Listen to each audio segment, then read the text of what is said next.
Good morning students. तो हम पढ़ रहे थे स्टीरियो केमिस्ट्री। तो लास्ट लेक्चर में हमने पढ़ा था मीजो कंपाउंड, एनेंसियोमर, डायास्टीरियोमर, थ्रियोज एंड एरीथ्रियोज। ठीक है, ये सब हमने पढ़ा था। नेक्स्ट करते हैं हम स्टार्ट। ठीक है, तो देखो आपको एक बार मैं रिवाइज कराता हूँ। मीजो कंपाउंड क्या होते हैं? किसी भी कंपाउंड में यदि आपके पास दो एसिमेट्रिक कार्बन हैं, तो दो एसिमेट्रिक कार्बन के बाद यदि उसमें आपके पास प्लेन ऑफ सिमेट्री प्रेजेंट है, तो उस कंपाउंड को बोलेंगे हम meso compound. Plane of symmetry present होने के कारण वह कंपाउंड क्या होता है आपका? ऑप्टिकली इनएक्टिव होता है। एग्जाम्पल दिया था मैंने आपको मीजो टार्ट्रिक एसिड का। ठीक है, फिर हमने पढ़ा था एनेंसियोमर। ये क्या होते हैं? ऐसे कंपाउंड जो एक दूसरे की मिरर इमेज होते हैं, लेकिन एक दूसरे पर सुपर इम्पोज नहीं होते हैं, ओवरलैप नहीं करते हैं, उनको बोलते हैं हम एनेंसियोमर। ये आपके डी और एल की फॉर्म में रहते हैं। फिर हमने पढ़ा था डायास्टीरियोमर। ऐसे कंपाउंड जो एक दूसरे की मिरर इमेज ही नहीं होते। यदि दो कंपाउंड आपस में मिरर इमेज नहीं है, इसका मतलब वो कन्फर्म है आपके सुपर इम्पोज भी आपके नहीं होंगे। नेक्स्ट पढ़ा था हमने एरीथ्रोज। इसमें मैंने क्या बोला? एसिमेट्रिक कार्बन से जुड़ने वाले सिमिलर ग्रुप आपके सेम साइड में हैं, तो वो कंपाउंड कौन सा होगा आपका? एरीथ्रोज होगा।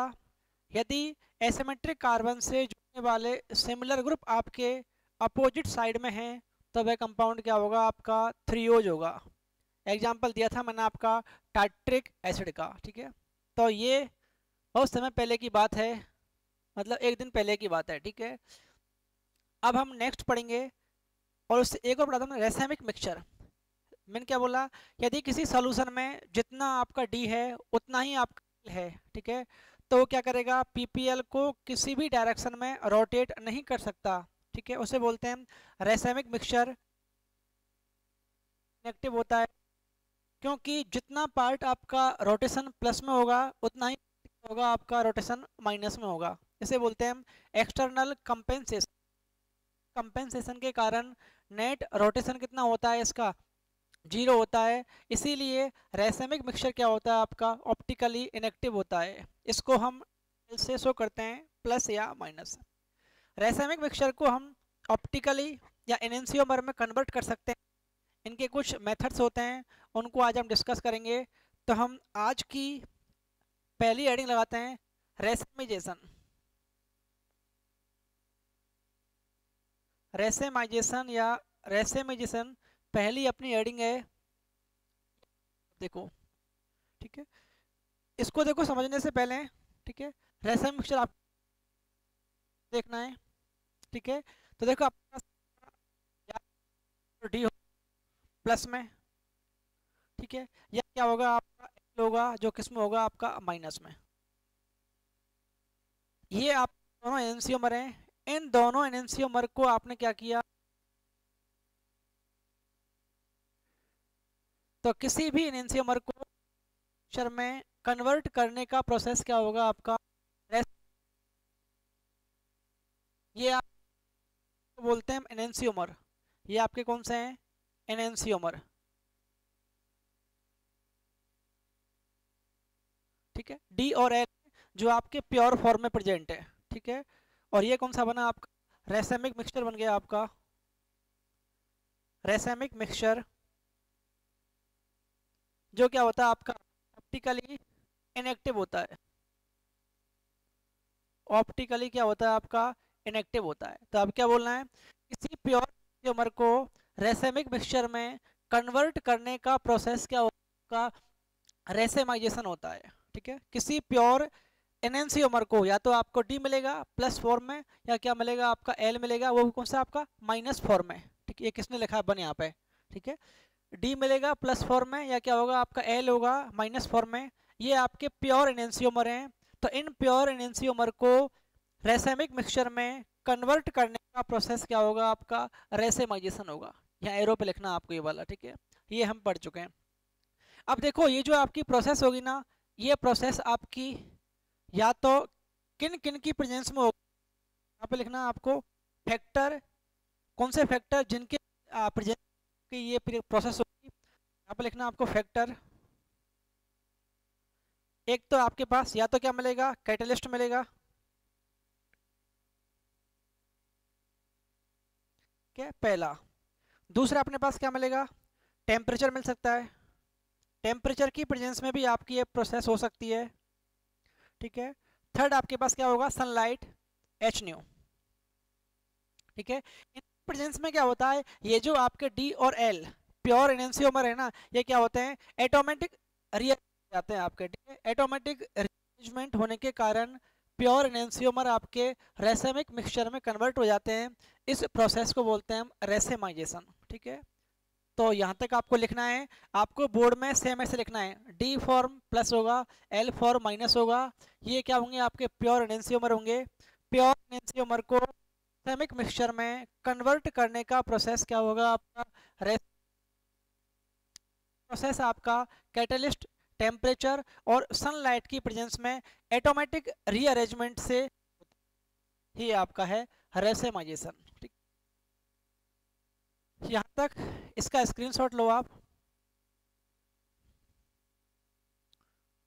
अब देखो है ना, रेसेमाइजेशन जो प्रोसेस है, ये आपकी तीन मेथड है आपको, ठीक है, जिनके माध्यम से हम ये जो आपके डी और एल है ना, इनको इसमें हम प्रोसेस को कन्वर्ट कर सकते हैं। कौन कौन से होते हैं, पहला आपका होता है bye simple heating, bye simple heating.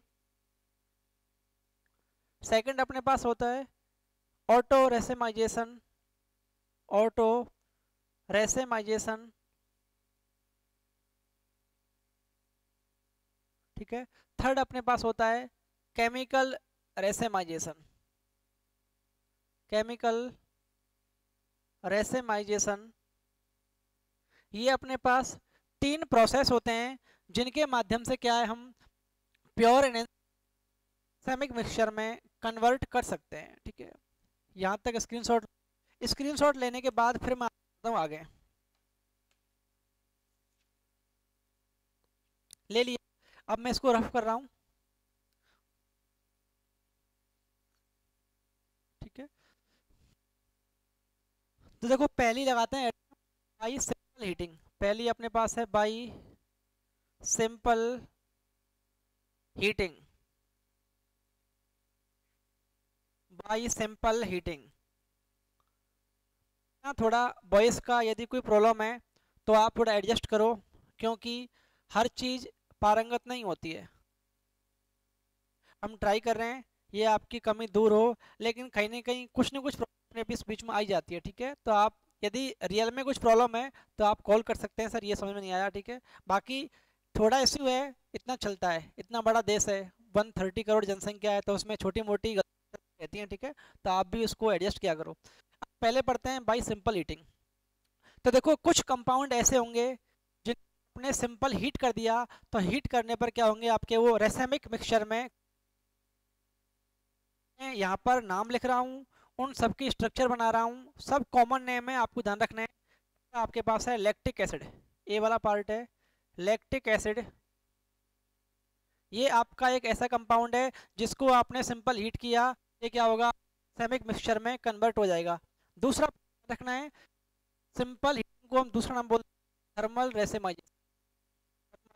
Thermal का मतलब भी क्या होता है, हीट करना ही होता है। स्ट्रक्चर क्या होती है इसकी, यहाँ क्या होता है आपका COOH, यहाँ क्या है CH3, ये आपका OH, ये आपका H, ठीक है। अपने इसको माना कि आपका या तो D है या क्या L फॉर्म है, ठीक है, इनमें से एक है। इसको जैसे ही आपने सिंपल हीट किया एरोप में, ठीक है, मैं एक में बता रहा हूँ, हर किसी में ऐसे, तो आप बनेंगे OH, OH,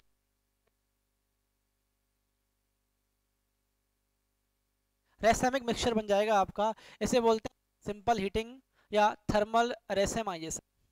सेकंड है ऑटो, ठीक है। अच्छा इसका सेकंड एग्जांपल है टार्ट्रिक एसिड, सेकंड अपने पास है टार्ट्रिक एसिड। थर्ड अपने पास का एग्जांपल है एमिल एल्कोहल, एमिल एल्कोहल। ये क्या होता है, देखो इसका स्ट्रक्चर यहाँ बता रहा हूँ आपको, CH3,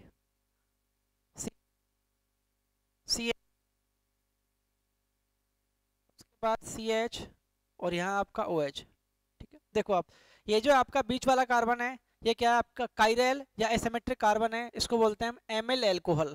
ठीक है, एल्कोहल इसका एक और नाम होता है ब्यूटेनॉल, 2 मिथाइल ब्यूटेनॉल। ठीक है, तो ये सब कौन से हैं, सिंपल हीटिंग करने पर प्योर एनियोमर से क्या होते हैं आपके रेसामिक मिक्सचर में कन्वर्ट हो जाते हैं।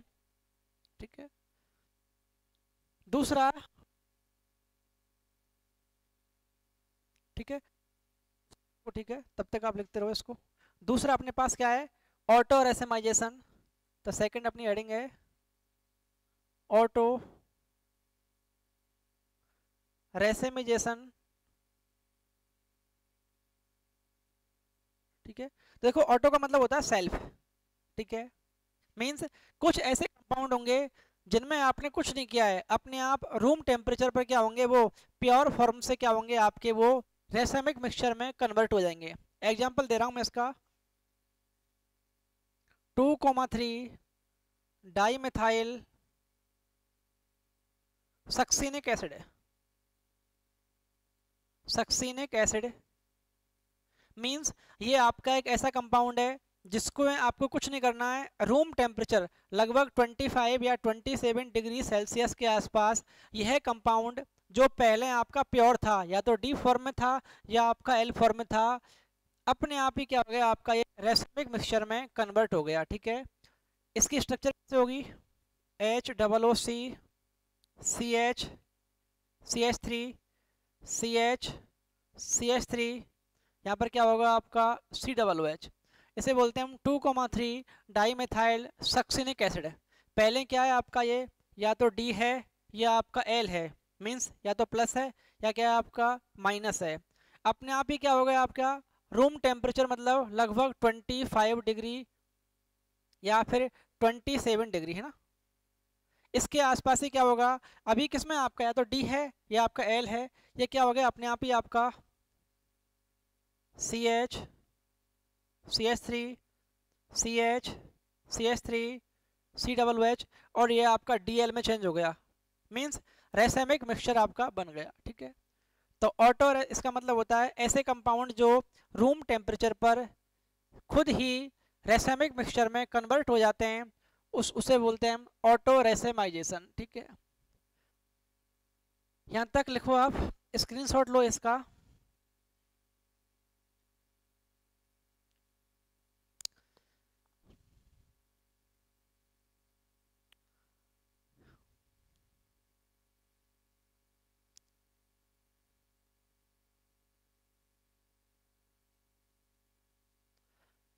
स्क्रीनशॉट ले लिया आपने। ठीक है, थोड़ा आगे बढ़ते हैं और लास्ट पढ़ते हैं केमिकल रेसेमाइजेशन। ठीक है, मैं तो उधर मिटा रहा हूँ, केमिकल रेसेमाइजेशन। ठीक है, केमिकल रेसेमाइजेशन अपने पास है केमिकल रेस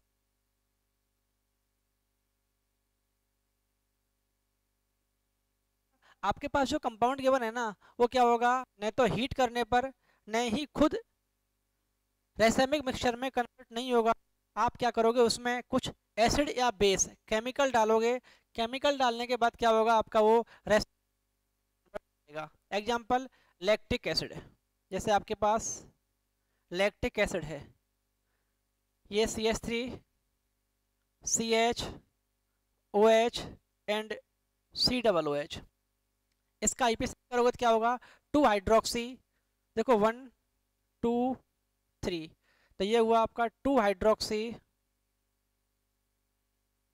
3 का मतलब क्या होता है प्रोपेन, उसका सफिक्स क्या होता है आपका ओइक, तो क्या बना आपका ये propanoic acid, 2 hydroxy propanoic acid. ये आपका प्योर एनेंसियोमर है, तो क्या होगा आपका डी होगा या क्या होगा आपका एल, मीन्स या तो प्लस में होगा या किस में होगा आपका माइनस में होगा। अब आपने क्या किया, जैसे ही इस कंपाउंड पर आपने एसिड डाला, इस जैसे ही आपने इस कंपाउंड किया होगा अपने आप क्या होगा CH3 CH OH COOH, ये आपका प्लस माइनस या रेसेमिक मिक्सचर में क्या होगा आपका, ये कन्वर्ट हो जाएगा। तो ऐसे कंपाउंड जिनमें किसी केमिकल को डालने पर वो रेसेमिक मिक्सचर में कन्वर्ट हो जाते हैं उन्हें बोलते हैं केमिक।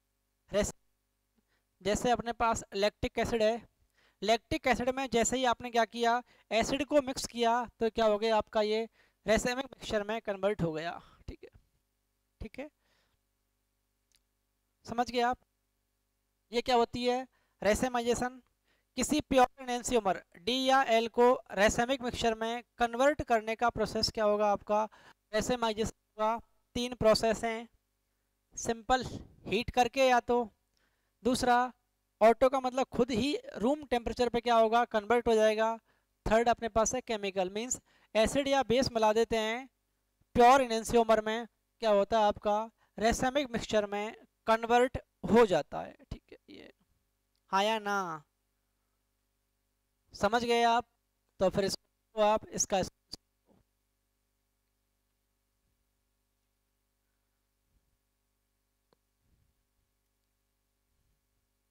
एक समय था जब हम और आप आमने सामने हुआ करते थे, लेकिन देखो टाइम, बस देख पा रहे हैं आप कैसे हो, हम कैसे हैं पता ही नहीं, पर ऊपर वाले की दुआ है कि आप भी ठीक होंगे। मैं तो अगर ठीक हो ही हूँ। ठीक है, ले लिया स्क्रीनशॉट, बड़े आगे। ठीक है, अब अपना लास्ट बचा हुआ है। ठीक है, ऑप्टिकल रिजोल्यूशन या सेपरेशन ऑफ रेसमिक। ठीक है, इसको मैं रफ कर रहा हूँ। ऑप्टिकल रिजोल्यूशन, मैं कभी कभार सोचता हूँ क्या ये दुनिया वही है क्या जहाँ पहले जी रहे थे, पता नहीं आदमी कौन आ रहा है कौन नहीं जा रहा, मुंह पे मास्क है, दिखता ही नहीं है, बिल्कुल दुनिया से चेंज हो गई। अ- फिर अपना हेडिंग है optical resolution. Optical resolution, optical resolution, resolution का मतलब होता है सेपरेट। देखो ये इसका जस्ट उल्टा है। रेसेमिजेशन में क्या हो रहा है, आपके पास प्योर एनेंसियोमर को हम रेसेमिक मिक्सचर में कन्वर्ट कर रहे हैं। रेसेमाइजेशन प्रोसेस में हम प्योर एनेंसियोमर को रेसेमिक मिक्सचर में कन्वर्ट कर रहे हैं। यहाँ पर क्या होगा, आपके पास क्या होगा, रेसेमिक मिक्सचर होगा, उनमें से अपने को एनेंसियोमर को डी और एल को क्या करना है, सेपरेट करना है। तो इसको क्या बोलना है इसमें से आपको, में से सॉरी रेसेमिक मिक्सचर में से डी और एल फॉर्म को सेपरेट करना ऑप्टिकल रिजोल्यूशन कहलाता है। समझ गया आप। इसके सेपरेट करने के अपने पास कुछ तरीके होंगे। पहले तो देखो आपको क्या करना है, यहाँ लिखना आपको D L, D L bracket में प्लस माइनस, ये क्या है आपके पास, रेसेमिक मिक्सचर है। ठीक है, जैसे मैं आपको बना रहा हूँ ऐसे आपको आपकी फेयर में बनाना है। यदि आपकी फेयर में जो आपको नोट्स भेजे उनमें नहीं है तो आपको ये लिखना है। ठीक है, ये होता है आपका ऑप्टिकली इनएक्टिव होता है, ऑप्टिकली इनएक्टिव होता है। ठीक है, ये आपका जो डी एल है इसको अपने क्या करना है, चेंज करना है। ठीक है, या तो बनेगा आपका डी फॉर्म में या क्या बनेगा आपका एल फॉर्म में। ठीक है, ये होते हैं आपके एनेंसियोमर।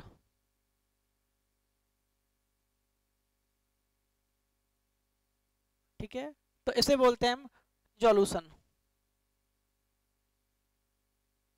तो ये थोड़ा फ्लो चार्ट है इसका। ठीक है, ये आपको बनाना है। अब आप समझ सकते हो रेसमिक मिक्सचर जो आपका ऑप्टिकल इनएक्टिव है उसको एनेंसियोमर में कन्वर्ट करना ऑप्टिकल रिजोल्यूशन कहलाता है। ठीक है, ये ऑप्टिकल इनएक्टिव होगा जबकि ये क्या होंगे, आपके ऑप्टिकली एक्टिव होंगे। ठीक है, यहाँ तक समझ गया आप। ठीक है, तो इसको लिखूँ, अब देखो है ना, इसके है ना रेसेमिक मिक्सचर को ऑप्टिकली एक्टिव कंपाउंड में कन्वर्ट करने के अपने पास चार तरीके हैं, तो उनको मैं यहाँ पे लिख रहा हूँ।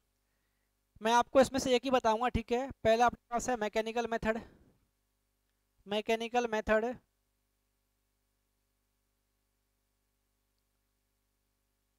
मैकेनिकल मेथड, सेकंड अपने पास है बायोकेमिकल मेथड,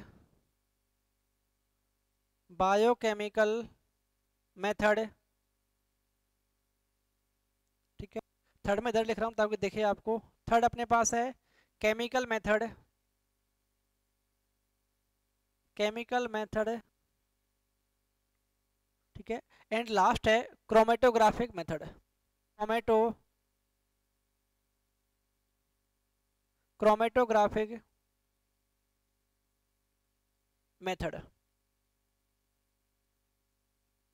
ठीक है। ये आपके पास चार प्रोसेस हैं। इन चार प्रोसेस के थ्रू हम रेसमिक मिक्सचर को उनके डी और एल फॉर्म में कन्वर्ट कर सकते हैं, ठीक है।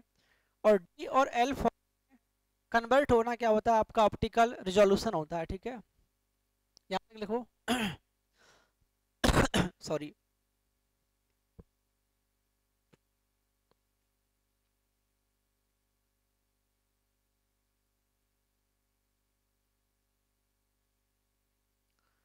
यहाँ तक लिया हो तो देखो, अब इनमें से मैं आपको ना थर्ड नंबर का बताऊंगा, ठीक है। बाकी थ्योरेटिकल है, समझ जाओगे आराम से आप, ठीक है। ये पप्पू पता नहीं काम नहीं कर रहा ढंग से पीछे का, ठीक है। रफ कर दूं, ठीक। अब पढ़ते हैं हम मेथड।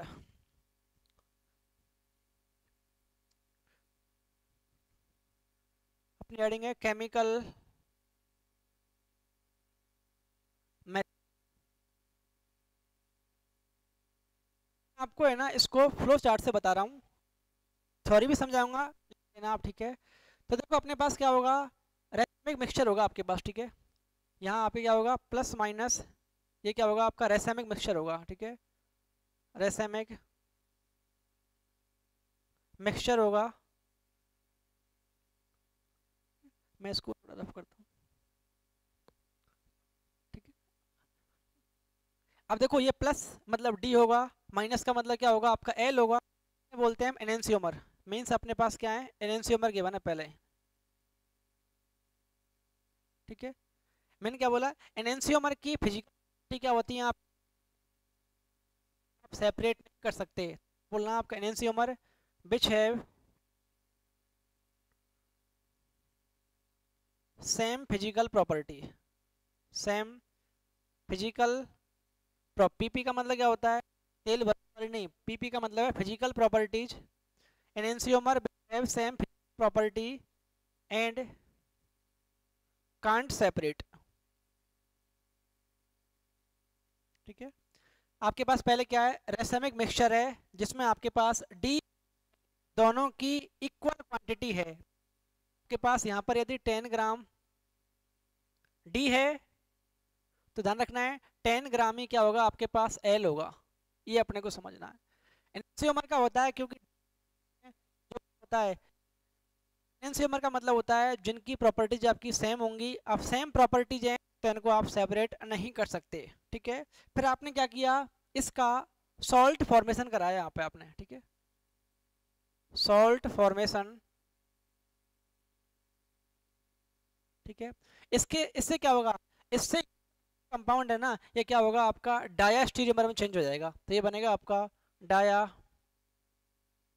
एस स्टीरियो आइसोमर में चेंज हो गया। ध्यान रखना है अभी भी आपके पास प्लस माइनस का सॉल्यूशन इसमें भरा हुआ है, ठीक है। देखो क्यों किया, क्योंकि आपको पता है यदि कहीं पर फिजिकल प्रॉपर्टी सेम है ना, तो इसका मतलब हम उनको आसान सेपरेट नहीं कर सकते। इनको हम क्रिस्टलाइन या डिस्टिलेशन जो आपके सिंपल सिंपल मेथड है ना, उनसे इनको हम सेपरेट नहीं कर सकते। इसलिए मैंने क्या किया, पहले इसको मैंने आया स्टीरियोमर में चेंज किया। क्यों, हमने अपने को पता है इनकी क्या होती है फिजिकल प्रॉपर्टीज, क्या होती हैं डिफरेंट डिफरेंट होती हैं। इसका मतलब इनको हम कुछ तरीके लगा सेपरेट कर सकते हैं। यहाँ क्या लिखना है आपको, different physical properties, different PP, ठीक है। इसका मतलब ये आपके सेपरेट हो सकते हैं,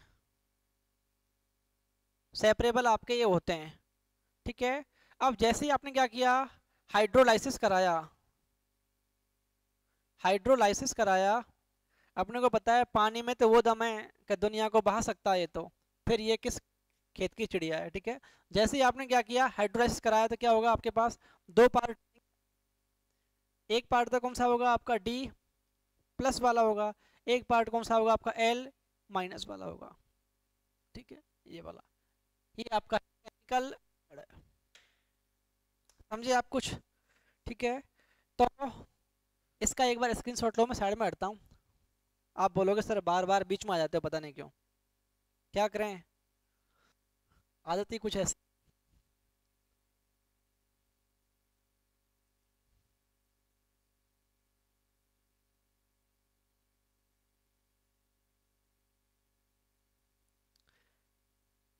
ले लिया स्क्रीनशॉट, ठीक है। तो देखो है ना, अब हम स्टीरियो केमिस्ट्री में जितना पार्ट पढ़ चुके हैं वो था आपका कॉन्फ़िगरेशनल, ठीक है, आइसोमेरिज्म, ठीक है।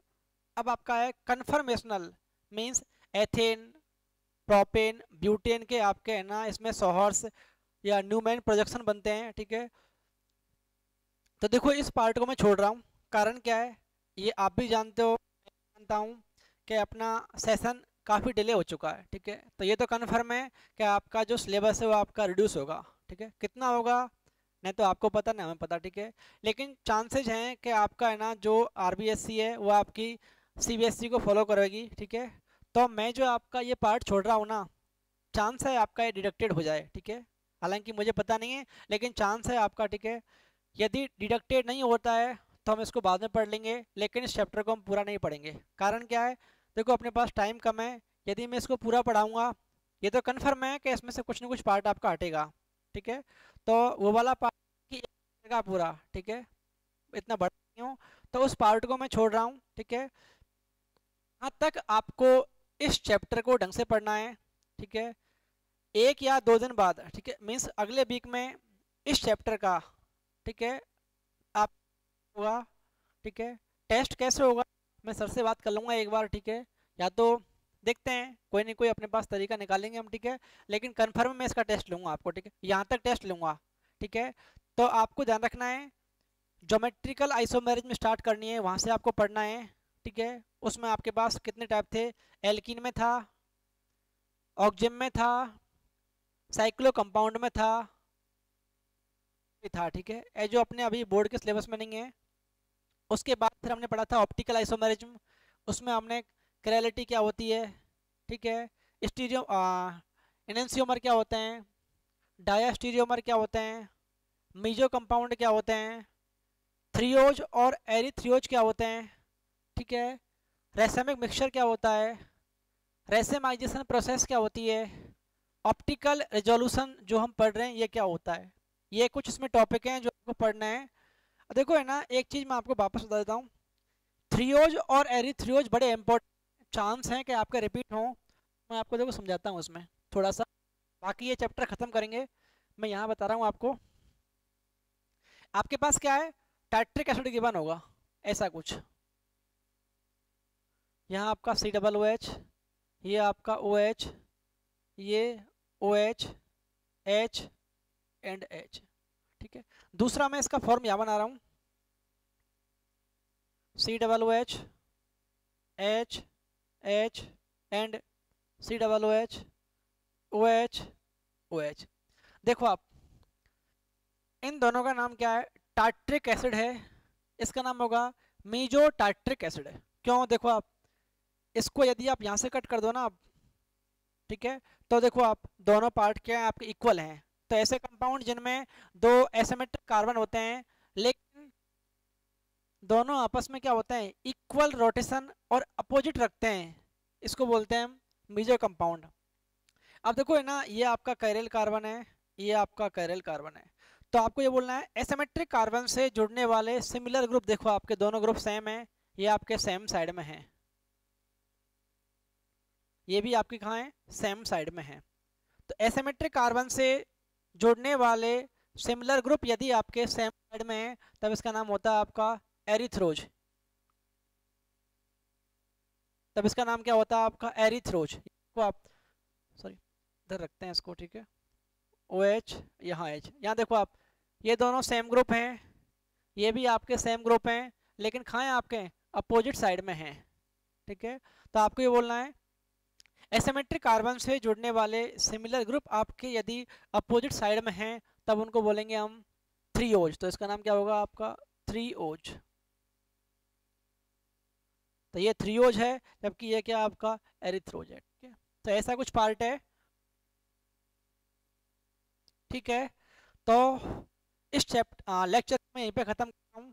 अब देखो इसमें कुछ बचा हुआ, बेज डैश और आरएस बचा हुआ है। ठीक है, नीट और जेई मेंस और एडवांस के लिए सबसे इंपॉर्टेंट है। देखो है ना, अब तक जो पढ़ा है ना, ये आपका बोर्ड के लिए इंपॉर्टेंट है। लेकिन नीट और जेई एडवांस या मेंस में जो क्वेश्चन आते हैं ना, वो आपके आरएस नॉमेनक्लेचर पर आते हैं। ठीक है, तो अगले लेक्चर में उसको पढ़ेंगे हम। यहाँ तक आपका बोर्ड का खत्म हो चुका है। ठीक है, थैंक यू। हंसते रहो, मुस्कुराते रहो, सेफ रहो घर पे। ठीक है, थैंक यू।